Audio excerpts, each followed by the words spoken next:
welcome to the Tea and a Butty podcast. I'm Dominic. And I'm Erica. And today's episode, we're going to be talking about the UEFA European Championship. Soccer.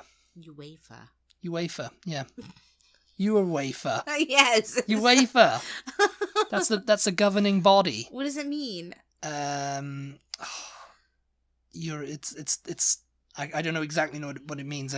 It's like Football Association United Europe or something. Yeah, we're big soccer fans. As you Yes, I was when I was 10. Yeah. Which is 25 years ago now. Yeah, and you just went off it. I went off it. But I went off it after World Cup '98. After that, it was over. I'm done with this. I'm done with this. Never again. Never see this show again.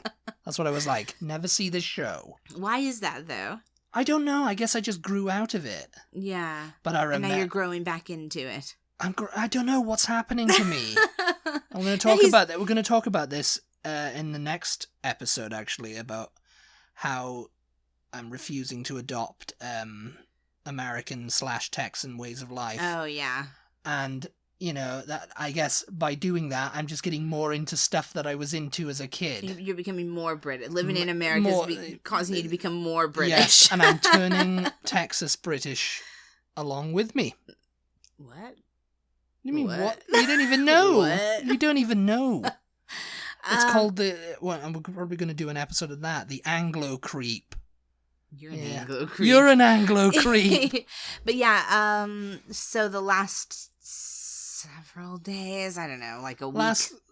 The last week or so. The last week or so, you've really kicked up the soccer. We've been watching some soccer games. I don't mind soccer. I don't mind sports in general. I'm just not like sports ball. I'm just not like a diehard fan, but I can get into pretty much anything except for football, American football. I just can't. The whistle blowing. I find it really annoying, and then just everybody's crashing into each other. I'm reserving my commentary for that for the next episode, because that's one of the things I just can't get into. Yeah. Like, sports in general, as I said, I went off. I love baseball. I used to play it in school, not baseball, but football and rugby. Yeah.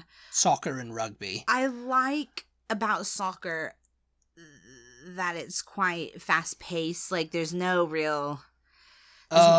sometimes there is. One of the team has possession, they're just kicking it to each other, and it's just like... Oh, like the end of the last game. Well, yeah, that you're just playing out time there, mate. Yeah, I think that's there annoying. I think there is a rule for it. Mm. If you're keeping possession too long, you're just like, come on. Yeah. But it's up to the other team. Just get possession. Just get in with an aggressive tackle. You know? Why? I mean, what is a tackle in soccer? It's just, kicking the ball away from the guy, or just getting in there, It's not the same thing as like actually it's not. tackling No, it's not like a rugby ground. tackle or an American football tackle where you grab them, you push them to the ground and stuff and pile on them. You've just got. In soccer, if you don't know, you're only really allowed to use your feet. It's football. Unless you're the goalie. I mean, I think most Americans know that. I mean, we played soccer in PE. Yeah, I mean it's more of like, oh yeah, you play it as a really small child over here, and then you, you just grow out of it, I guess, But in Britain, well, England especially, it's the national sport, it's the national game, the beautiful game. Yeah, so this Euro is going on right now. It's a European Championship. Yeah, we're down to the final 4 teams. It's the semi-finals this week. So it'll be Italy versus Spain, and whoever wins that will be going on to the final, and Denmark versus England. Because we watched the England versus Ukraine game, and it was a landslide victory for England, really, If you guys have absolutely no interest in sports or soccer particularly... we're going to bore you for the next 25 minutes. So I find it interesting, and I don't know, what you have planned to specifically talk about in this podcast. I was just talking about the history of it. Okay. What I want to talk about, though, what I aim to talk about, is just how big this is, like, culturally in Britain? Oh, it's massive. Because I think probably a lot of people who are not even maybe that into football get into this, especially... And the World Cup. Yeah. The World Cup is even bigger than this. I mean, football in general is huge in Britain, It's like, even when there's not a major tournament like the Euros or World Cup going on, Yeah. It's like, the local teams, the British teams like West Ham, Aston Villa, Manchester United, Chelsea, all them, Tottenham, they're all like, people support them and they're still obsessed with them and they're still, when the season's going on, Yeah. I was into, I'm probably going to alienate a lot of British listeners now by saying I was a Manchester United fan when I was a kid. Yeah. And they were the popular team at that. Is that who David Beckham played for? Yeah, he played, everyone played, Ryan Giggs, Paul Scholes, pretty much every huge player in the game today played for Manchester United at some point. Oh, yeah. Or Liverpool, that was another one, or Arsenal. Yeah. Why are they like the? They're like the top 6. I'm going to equate this to baseball now because that's what I know in America. They're like the New York Yankees. Yeah. Let's say, actually, or the Red Sox. I think someone who owns the Boston Red Sox actually owns the same people who own the Boston Red Sox baseball team. Yeah. Own. Who is it? It's someone. It's like Liverpool or something. I think it's Liverpool. Oh yeah. They own that team, and it's just like, so weird. that's a bit crazy, It's just like, oh yeah, we're into sports, It doesn't matter what kind of game we're gonna own that club because they're huge. We're into owning the best clubs, basically. It's because that's the way it's going, really. Football, sports teams. It's going like big studios, like these big studios are just buying up these smaller ones that have, going out of business because they've got money troubles. Yeah. And they're just pumping money into You're them. talking about studios meaning movies. Movies, yeah. MGM and all that, yeah. have been bought by Amazon and all this. Like Amazon could probably easily purchase a football club. Yeah. Or even make one. Yeah. The Amazon Football Club. Oh, God. Please don't give them any ideas. Oh, someone's sitting around in an HQ somewhere thinking up this stuff. Yeah. And they're getting paid big bucks to do it, Yeah. But yet... So what's the difference between the World Cup and the one that's going on right now? Well, European Championships just mainly involve all the European countries. Okay. The ones who qualified, at least, anyway. I think it's when it started off in 1958... the 1960 tournament just had 4 teams, and it was hosted by France. You have a nation that hosts the championships, like the World Cup, like the Olympics. Yeah, yeah. It was hosted by France and included France, obviously, Yugoslavia, Czechoslovakia, and the Soviet Union. 3 of those countries don't exist anymore. Well, the Soviet Union is now Russia, I guess you could call it. Yeah. But, and the winners were the Soviet Union. And, there was just 4 teams back then. Yeah. So it was just them playing against each other. Then it gradually got to 8 teams and then 16, and then it was like 24, I think, the final one. And then it's just kind of like one of those process of eliminations. Everyone was in it. Yeah. To whittle it down, and it just became this huge thing. My first experience with it was Euro 96. That was when it, and that's the last time England actually were like major players in the tournament, because they got to the semi-finals. Yeah. And they had the old rivalry with Germany. And it went to a penalty shootout. Yeah. The current manager of England, Gareth Southgate, missed his penalty. Oh yeah, he was on the team. He was on the England team, yeah. Yeah. So it went to a penalty shootout, and that's basically when they have a spot kick at the goal with just the goalie there, and everyone's pretty much gonna score, Yeah. 'Cause, you're gonna hit the back of the net, Yeah. But Gareth Southgate, it was like a draw, so they went to penalty shootout, and it was like whoever missed a penalty, the next one, the team goes up and hits, scores, they've won, Southgate missed his. Well, that the keeper saved it. Yeah. And then Germany scored and went through to the final. And everybody was just like, oh, because that was like, oh, it's coming home, football's coming home. Yes. And it's back now. Yeah. Because we're in the semi-final again, Yeah.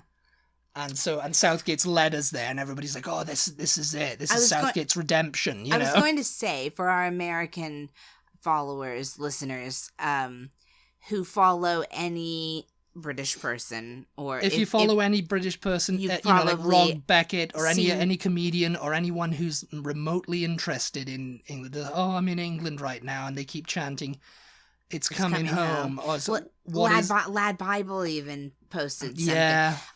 Is it coming home? Is it coming home? Yeah. It's coming home. That's a song that came out in 96. It was by the Lightning Seeds with two comedians who were very into football. I used to watch their show, actually, because they had this fantasy football league show, David Baddiel and Frank Skinner. Yeah. And you've seen Frank Skinner. Yeah.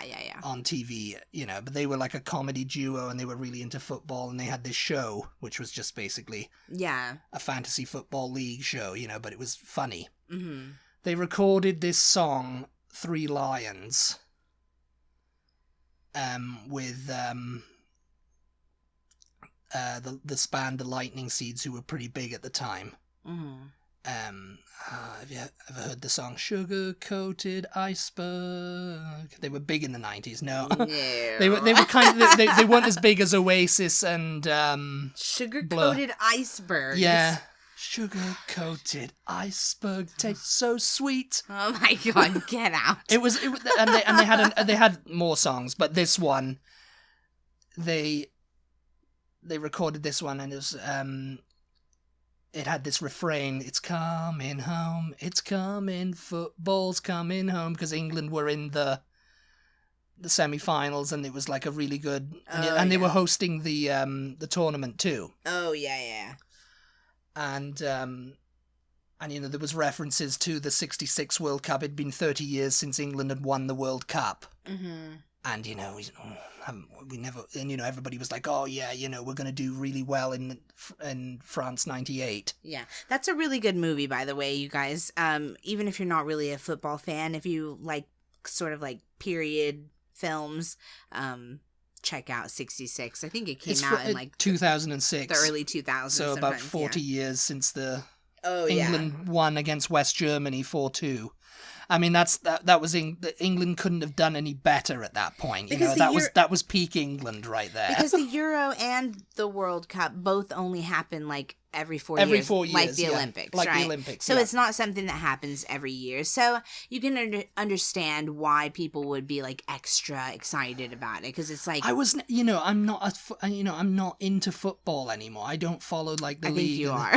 No, I mean I just have these memories. It's like I whack on the Euros and I see Steve McManaman, doing the pundit, and I'm just like, oh, he was I remember him as a player, and they'll have Alan Shearer or something, and I'm like, oh god, these people are just punditing now, I mean, I can appreciate, like, you turn it on and watch, and it's quite a good game. Like, we watched the game England versus Ukraine on this past Saturday, yeah. And it was very impressive. I thought it was like, England was right on top of those guys. They just did not give them a chance. England kind of demolished Ukraine, yeah. I mean, Ukraine did well to get that far in the tournament. But, and I'm one of these people watching a game like that where I'm like, I don't really care who wins.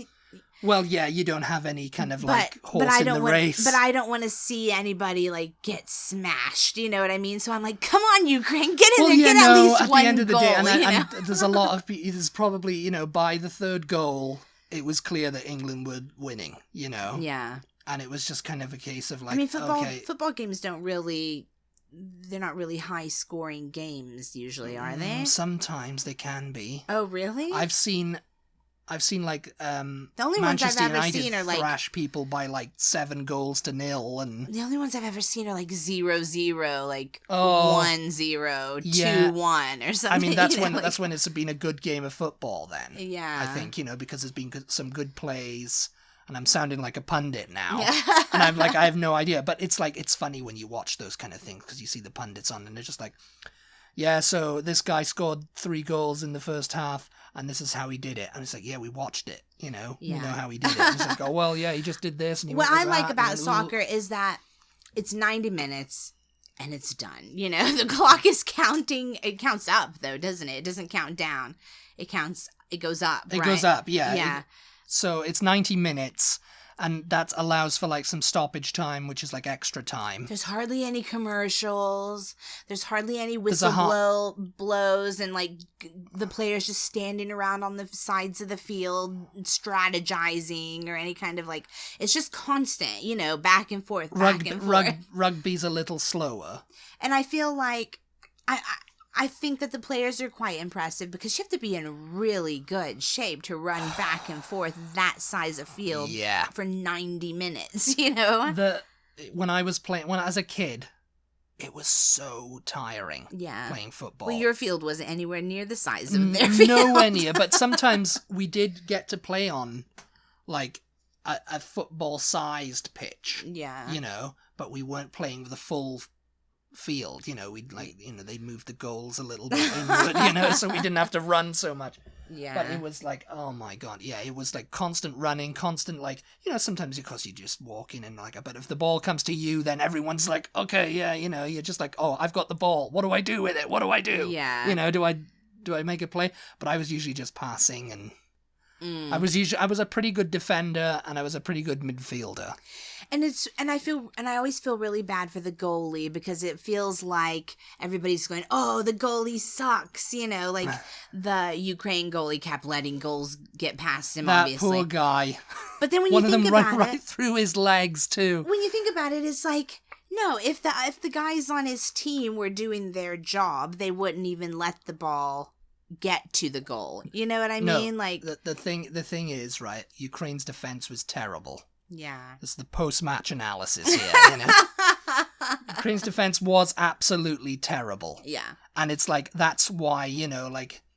Their offense was not particularly great either. Their offense was terrible too. I mean, there was a lot of chances were created, but they just couldn't, they weren't there. Mm. And it's funny because once they did have a chance... Ukraine, and the England goalie had to come out and kick it, and he sliced it, and it was like he sliced it, but of course Ukraine were just terrible anyway. They didn't take advantage of that chance, but you could see the England goalkeeper shouting at his defense, going, "Yeah, you shouldn't have let that through. Yeah, what were you doing?" It's like the goalkeeper's like, I should have pretty much nothing to do this whole match instead of watch you win. I should be able to lay here and take a nap. Like, you shouldn't even let the ball get over here to me. Yeah. And it's good. And England started closing them down. They were really good on the closing. So England, they really worked as a good team, So now England plays, let's see. Denmark. We're recording this on Monday. Wednesday. Play on Wednesday. Yeah. So this will go out on Tuesday. So they play tomorrow. Italy and Spain are playing today. Yeah. On Tuesday, Mm-hmm. And that'll decide who goes through. And my money's on Spain. And will that be... So whoever wins of those two will play each other? Whoever wins of those two games? Both games are going to be in London. Right? They're going to be in Wembley. Yeah. The final is going to be probably at Wembley too, I think. Is it? Yeah. I'm not sure about that, but I think so because they'll be there. So whoever wins Italy versus Spain will be in the final. Then England versus Denmark. Whoever wins that, so say like Spain defeat Italy, it'll be England and Spain. This is it then. These are the last 4 teams that are... Yeah, this is the last 4 teams. This is the semi-finals. There's a lot riding on this. Oh, okay. So this is going to be a nail-biting game for England because they've never got past the semi-finals in the Euro. And Italy and Spain are both quite good teams, aren't they? Italy and Spain are pretty good teams. So even if England wins against Denmark, they're going to have their... Denmark's a bloody good team too, actually. They've done really well in this tournament. This coming from a non-football fan. I don't know any of the players' names. I just like look at stuff and I just I'm just a pundit.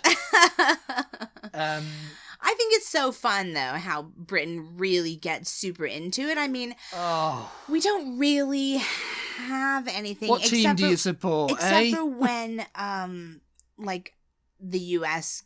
plays in the World Cup. Maybe some people care, but it's nowhere near the same thing. Was it the last World Cup? The USA did rather well, because usually they're thought of as like they don't really get... They're like Wales. Like, Wales were knocked out in the like early stages of the tournament of Euro 96. They're not known for their footballing prowess. Yeah. I think in Euro 2016 they got to the semi-finals. Yeah. And that was like, oh wow, they got to the semi-finals but were knocked out. But Wales is a rugby playing nation, so, and it's like America's not a soccer playing nation, so I really think, I say this in this podcast all the time, but I really think that the internet is bringing the world together. For the World Cup. I mean? Well, no, I think that it's making Americans, let's say, more interested in sports in sports that other countries are playing.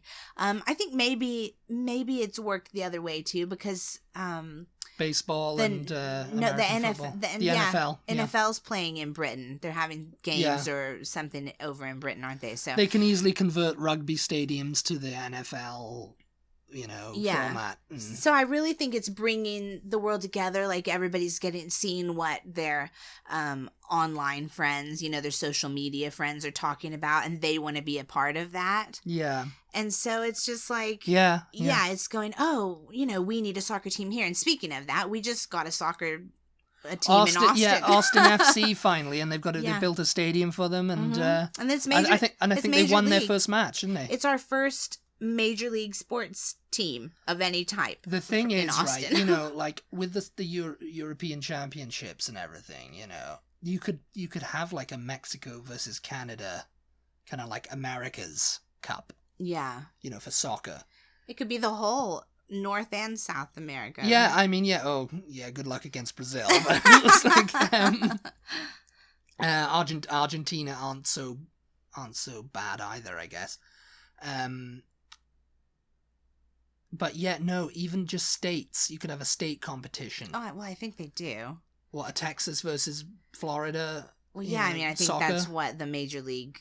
I think that's what it is, No, Major League is Austin. It's cities against cities, yeah. Cities but against cities, yeah. Sort of the same thing. I mean, how many states have more than one soccer team, More than one professional soccer team, I don't know. I mean, there's got to be, like, if Austin have one, there's got to be, like, a Dallas FC. I have no idea. I have absolutely a Dallas or no a Houston idea. Or a San Antonio even, it's like all the major cities and stuff, and it's just like if you could get like a state team to play another state, that would be like, Yeah. But going back to Britain, we're always talking about how America's this big patriotic country and stuff, and Britain's not so really. It really becomes a big patriotic country when the soccer is going, doesn't it? Like, hugely.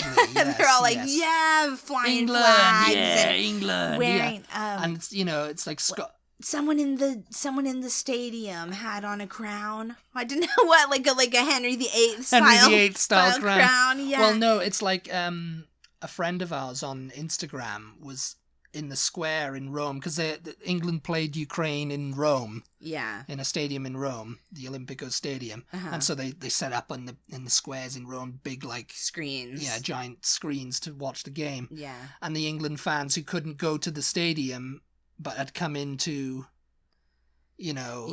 thing were all dressed like Roman soldiers. Oh, yes. And they had their wrapped in England flags.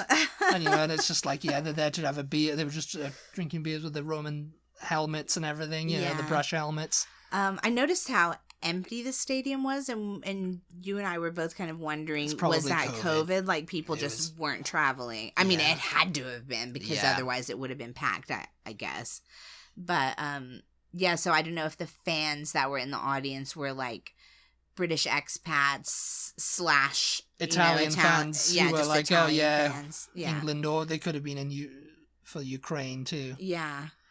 But that was interesting. But any kind of pictures on social media or just articles or videos or anything, it's just like Britain just absolutely goes crazy. You know, there was that video they showed. It was like a packed out pub, I guess, and the first point that they scored, 4 minutes, everybody went crazy, like they just won the whole thing. You know, it's like, oh my god. No, I've been in the pub when there's a game on, you know, like, and it's like, it's not just even soccer, it's rugby, you know. Oh, if Wales is playing New Zealand, or the All Blacks as they call them, or, you know, Wales is playing anyone, Wales is versus England, and it's on in the, you know, they're there, and someone goes for a try, the whole place erupts, you know. Yeah, I think it's quite fun to like get behind your country, you know. It's like you feel closer with the other people, you know, the other citizens of your country. I think the last, you know, just going back to the USA now with their soccer team, I think the US women's won the World Cup because they have a women's tournament, and I think they won the World Cup. Nobody cared, though. I think so, yeah. No, they got in trouble, didn't they, for celebrating too much or something like that. Oh, you're celebrating too much about winning. Yeah, it was distasteful. I can tell you right now how many people would get on board with it if USA won the World Cup. Yeah. You know? You think it would turn a bunch of people into fans. Maybe, or if it's just like, oh yeah, USA won. Yeah, it's great, you know. Yeah. We're the best. It's like, you know, it's like, no, they did, I think in the last World Cup, they did really well. They did really well. I think they got to maybe the quarterfinals or something, you know, the men's team. I don't know, but the next one coming up now, which I think will be, 2022? When was the last one? 2018. You've got a look on your face like you're asking me for confirmation. Yeah, I don't know. I don't know when the next one is. Yeah, I don't know when the next World Cup is, actually. I think it's 2022. We're big fans, you guys. Because I think the last one was 2018. Is it bandwagoning? Is it like... Well, yeah, it is. I mean, I only watch the tournaments. Sorry. But we're not doing it like... Oh, yeah, you know, big soccer fans. Or are we, you know? I don't know. What are we, pretentious? Because I feel quite into it. I don't feel like I'm forcing myself to watch it. You know, when I'm watching it, I'm quite into it. I'm like, oh yeah, get in there, you know, and like yelling and stuff. Oh my gosh. Yeah, we did that, didn't we? Yeah, you were getting all excited, you know, for it. And no one knew that. It's not like we filmed ourselves watching the game. So I don't think it qualifies as bandwagoning, but you know, maybe it is. Well, the Rugby World Cup doesn't get as much, but soccer, you know, they've tried to like bring it up of it. I remember David Beckham's big crusade to bring soccer up as a major sport in the US, you know, and it kind of didn't really work, you know, because I think he was either playing for LA Galaxy or... Did it? Because Austin now has a soccer team. I mean, yeah, it's slowly getting there, yeah. I mean, you know, it's like, I think people are saying, hey, you know what? You can make a lot of money off of this. This is another sport you can make a lot of money off of, so... Mm-hmm. And also... You know, but of course, commercials and everything with the halftime thing. That's you know, you can't cut into the game halfway through. Aren't there soccer teams during the Olympics? Isn't that or hasn't it been at some points in the past? There are, but no one's watching them because it's like it's about the I think they do tournaments. I feel like they do. No, there was. I remember the 2012 Olympics. There was a Great Britain team. Yeah. But no, I don't remember it doing, you know, being like a major, like, thing, yeah. You know? I don't know. I think it does. And so, you know, people get quite into America competing against these other countries during the Olympics. So I don't know why we don't soccer, participate it's like more it's a fast-paced game, you know, and it's 90 minutes and then the result is decided. And it's like, you know, it's not like when you're watching, I don't know, baseball or something, and you're just kind of like, oh, they're doing this or whatever. You know? I love baseball. Get out. It's like you know, like who's winning now, you know. And it's like, okay, you know, but it's like you know, if it's a good game, with soccer, it's like, you know, it's like, oh yeah, it's really not that difficult to know who's winning a baseball game. Well, no, it's like it kind of is because you have to look at the score and everything, you know. Well, you have to look at the score in a soccer game. Well, as yeah, well. no, I mean, no, I'm just okay. No one knows. The one thing I don't get about soccer is how come some games end 0-0? How can that be a thing? How can that be what? Well, there you go, because no one scored a goal. And it's just over? You can't do that in baseball. That's what I mean. No, somebody's got to score for the game to be over. There's got to be a winner. It's a timed game. Someone's got to make a run, you know? It's 0-0. That's the end of it, you know? Oh my God, no, I don't like that at all. So what? Then they've just tied. Yeah, they've drawn. Oh, you know? But no. that being we don't said, believe in that being said, right, if it's a game that you cannot draw in, then it will go to stoppage time, and it'll be something called the golden goal. Yeah. Which is like the first team to score wins outright. You know? Okay, yeah. And if it's still a draw at the end of stoppage time, it goes to penalties. Yeah. And I don't think it's done that. I mean, no, baseball games just go on and on and on. They go on and on and on, and it's like, yeah, come on. They keep People have going to get in. go to sleep, you know? They keep going into overtime. If it's a tie, like there has to be a winner. You can't just end it on a tie. Yeah, no. And they literally can run on for absolute ever, you know. So I do like that about soccer, but at the same time, yeah, no. Because I think rugby games are 80 minutes. We don't believe in ties in America. And there's a half time. And then you get all your commercials in, you get the people going, oh, that first half, that was really good, and blah, blah, blah, you know. And then back to the game. And then after the post-match analysis. Which is, I mean, I can do without all the analysis. As you said, I watched the game. It's going, you know, like we watched Czech Republic versus the Netherlands, and there was a handball incident, and they spent like the whole of this half time, and I think that the post-match analysis talking about that. Oh yeah. How he should have been, because they can do that now. They can do that with refs and stuff. They can have like replays and decisions and stuff like that. And it years ago, you know, in Euro '96, they couldn't. You know, it was like, okay, we got to have a video replay of this, and see that's. I gave him a yellow card, but it's a potential red card situation. You know, he might have to be sent off for this. So you know, this is what you're. Oh yeah, he did it on purpose. So I'm coming back. Okay, you're off.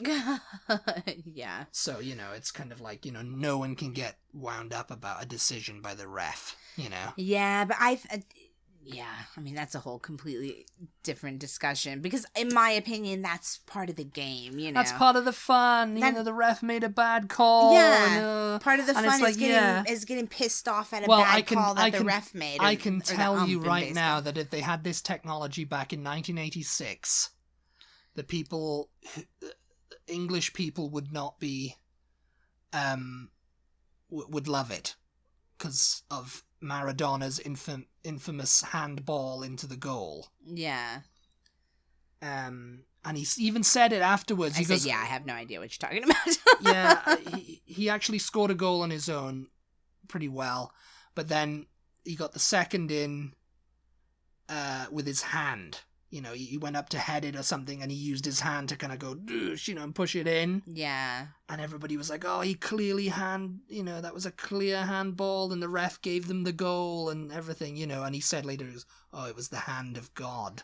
Okay. You know, the infamous hand of God incident. But that being replayed and stuff, and from all the camera angles, he would have been sunk, Maradona. You know? But so that created a rivalry between England and Argentina, and because of the Falklands War and all that kind of stuff. Oh yeah. So yeah, that kind of. There's like three main rivalries. It's usually England, Germany, England, Argentina, and there's another one too. England, Scotland. Yeah. Oh yeah. You know, because England and Scotland. You know, the old enemy. But yeah. Yeah. I think we're done here. Yeah. I think we're all footballed out. I think the final whistle has been blown. Yeah. I think we're good. Sorry if that was completely boring to you. I'm sure a lot of you went to sleep during it, and I'm sorry. We promise there. But you can wake up now. We promise that'll be it. So. It's okay. Yeah. If you stuck with us, we appreciate you. Yeah. Sticking around. Thank you guys, as always, so much for your support. We appreciate it. Be sure to check us out on social media. We are at TButty, TEABUTTY on Instagram, Twitter, and Facebook. And we will talk to you next time. Goodbye. Bye. They think it's all over. It is now.